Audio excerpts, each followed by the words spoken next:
Hello friends, welcome to పరిస్వల్ 131. ఎలా ఉన్నారండి అందరూ? గుడ్ మార్నింగ్ అండి. ఈ వీడియోని క్లిక్ చేసిన వాళ్ళందరికీ థ్యాంక్ యూ సో మచ్. నా వీడియోస్ చేస్తున్న ప్రతి ఒక్కరికి కూడా థ్యాంక్ యూ. ఈరోజు అయితే హడావిడిగా ఉన్నానండి, ఏమీ అనుకోకండి, కొంచెం ఫాస్ట్గా మాట్లాడేయాలనుకుంటున్నా. ఎందుకంటే మా వారు మార్నింగే లేసి ఈరోజు ఫామ్ హౌస్కి వెళ్ళిపోవాలి, వర్క్ ఉంది, నేను మళ్ళీ బిజీ అయిపోతే నువ్వు చేసుకోలేవు, మెయింటైన్ చేయలేము మనము, సో ఈరోజు అయితే ఖచ్చితంగా వెళ్దాం పదా అనేసి మార్నింగే హడావిడి పెట్టేశాడనమాట. సో ఇప్పుడైతే బయలుదేరుతున్నాము.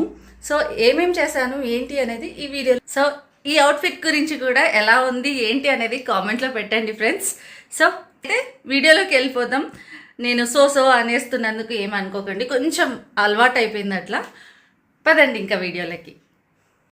ఇక దోసపిండి మిక్సీకి వేసేద్దామనేసి ఇంకా నానబెట్టిన బియ్యము మినుములని మిక్సీకి వేద్దామనేసి వచ్చేసానండి నైట్. ఇక బాబుకి మార్నింగే కొంచెం దోశ వేసిద్దాము, కారం దోశలు, ఎగ్ దోశలు మా పిల్లలకి ఇష్టం కదా, అందుకు వేద్దామనేసి తీసి పెట్టానా. అయితే మార్నింగ్ చేద్దాం అనుకునే లోపల కొన్ని హడావిడి జరిపోయిందిలేండి.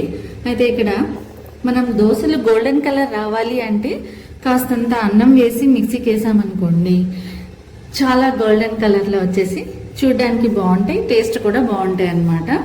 సో నేనైతే ప్రతిసారి కాస్త అన్నం వేస్తాను. అన్నం లేనప్పుడు అటుకులు, నానబెట్టిన అటుకులు వేస్తాను, అప్పుడప్పుడు మెంతులు కూడా వేయొచ్చండి. అయితే దోశపిండి ఇలా అయ్యిందండి, చూడండి, ఇలా బాగా పొంగాలన్నమాట. మార్నింగ్ అయితే దోశపిండి ఇలా తయారైపోయింది. ఇక దోశలు వేద్దామనేసి అన్నీ రెడీ చేసేసుకొని పెట్టుకున్నాక మా ఆయన ఒక బాంబు అయితే పేల్చినాడు. అదే చెప్పాను కదండి ఇంట్రడక్షన్లో, పద త్వరగా ఈరోజు ఫామ్ హౌస్కి వెళ్ళాలి, వర్క్ చాలా ఉంది అనేసి చెప్పారనమాట. సో బాబుకి కూడా ఈరోజు టిఫిన్ లేకుండానే మేము త్వరగా బయలుదేరాము. బాబు ఇంకా స్నాక్స్ అయితే పెట్టుకొని వెళ్ళిపోయాడండి. ఇంకా దోశ వేయలేదన్నమాట. సో ఈవినింగ్ ఈరోజు ఎగ్ దోశ, ఆనియన్ దోశ వేసుకుంటాం. ఇంకా మేమైతే ఫామ్ హౌస్కి బయలుదేరామండి. మా వారికి అయితే లగేజ్ ఇచ్చేసాను. ఆయన బాధ ఎప్పుడు ఒకటే ఉంటుందండి, ఏమని ఉంటుందంటే, ఎప్పుడు ఇంత లగేజ్ ఎందుకు పెడతావు, ఎక్కడి పోయినా ఇంత లగేజ్ ఏంటి మాకు అని అంటారు. బట్ వాళ్ళ అవసరాలు, నా అవసరాలు అన్నీ ఉండాలి అంటే అట్లా బ్యాగ్లో అన్నీ సర్దుకుంటేనే అవుతాయండి. ఫామ్ హౌస్కి భోజనం కూడా తీసుకొని వెళ్ళామన్నమాట. ఇంకా బయలుదేరేటప్పుడు టిఫిన్ అయితే చేయలేదు కదండి, ఇంకా బయట ఎక్కడైనా చేద్దామనేసి అనుకున్నాము. అంతలోపల మధ్యాహ్నం ఉత్త అన్నం తినడం, పప్పు తినడం ఇలా నచ్చదు కాబట్టి కాస్త ఎగ్స్ అయితే తీసుకున్నాం అనమాట. మధ్యలో ఆపుకొని ఎగ్స్ తీసుకొని ఇంకా బయలుదేరామండి. ఇంకా ఆ ఎగ్స్ని కూడా నేనే మొయ్యాలన్నమాట, ఎందుకంటే నేనే కదా ఆర్డర్ ఇచ్చింది కాబట్టి నేనే మొయ్యాలి. ఈరోజు మమ్మల్ని ఫామ్ హౌస్కి తొందరగా పోదామని ఎందుకు అన్నారు అంటే, జీవామృతం తయారు చేద్దామనేసి మా ఆయన తీసుకెళ్లారు. మధ్యలో ఇంకా టిఫిన్ చేయడానికి ఒక దగ్గర ఆగైతే టిఫిన్ అయితే చేసామండి. అక్కడ టిఫిన్ ఎప్పుడు చాలా బాగుంటుంది. నాకు అక్కడ పొంగలి చట్నీ అంటే చాలా ఇష్టం అనమాట. మా వారు ఇడ్లీ వడ తిన్నారు, నేనైతే పొంగలి తిన్నాను. అది నోట్లో పెట్టుకుంటే ఇలా కరిగిపోయినట్టు ఉంటుందండి. అక్కడ పొంగలి చాలా బాగుంటుంది. ఎప్పుడు మిస్ అయినా టిఫిన్స్ అక్కడే తింటామన్నమాట. సో సూపర్గా ఉంటుందండి.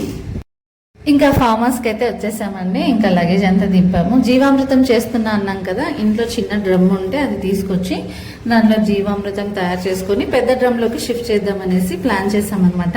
అయితే జీవామృతం తయారు చేయడం అయితే ఇదే ఫస్ట్ టైం అండి. ఎప్పుడు బయట కొనేవాళ్ళము వేరే వాళ్ళ దగ్గర, బట్ ఇప్పుడు లిక్విడ్ రూపంలో వేద్దామనేసి తెచ్చామన్నమాట. చూడండి మా రోజెస్ ఎలా వచ్చాయి, ఎల్లో రోజెస్.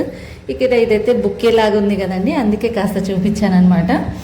ఈ ఆహ్లాదకరమైన గ్రీనరీలో ఉండాలంటేనే బాగా అనిపిస్తుందండి నాకైతే.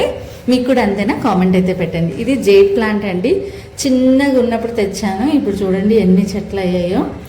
ఒక్కొక్క కొమ్మ తీసి నేను నాటాను అనమాట. ఇక్కడ వచ్చేసి మల్లె చెట్లు అండి. మల్లె చెట్లు ఎంత పీకేసినా మళ్ళీ వస్తూనే ఉంటాయి అన్నమాట. నేనేంటంటే ఫస్ట్లో తెలియక చాలా తెచ్చానండి, అన్నీ తీసేసాను. కొన్ని మాత్రం తీసేసినా కూడా మళ్ళీ వస్తున్నాయి అనమాట. ఇది సెంటు మల్లె చెట్టు అండి. ఇది కూడా నేను 2 వేసాను ఇక్కడ.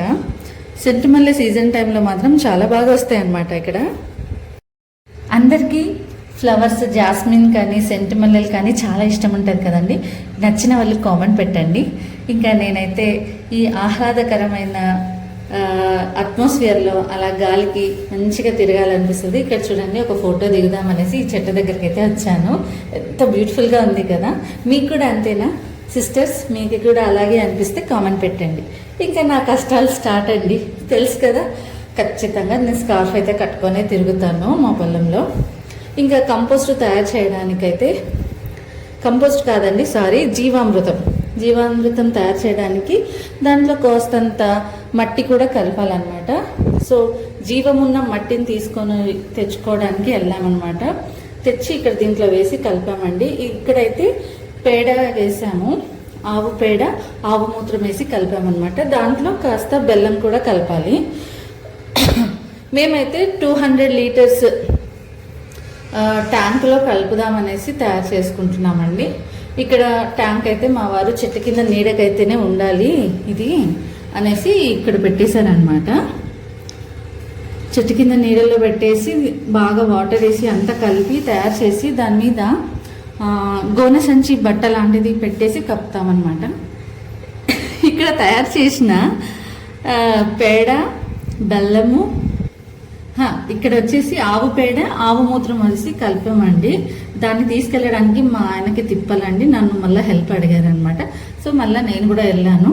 సో ఇంకా శనగపిండి, బెల్లం, ఆవు మూత్రం, ఆవు పేడ, మరి నీళ్ళు అన్నీ కలిపేసి ఇలా తయారు చేసామన్నమాట. చూసారు కదండి వీడియో అయితే. మీకైతే వీడియో నచ్చింది అనుకుంటున్నాను. మళ్ళీ రేపు వీడియోలో కలుద్దాం. అంతవరకు బాయ్. కొత్తగా వచ్చే సబ్స్క్రైబర్స్కి thank you so much. And కొత్తగా చూస్తున్న వ్యూవర్స్ మీరైతే మా ఛానల్ని సబ్స్క్రైబ్ చేసుకోండి. థ్యాంక్ యూ అండి. బాయ్.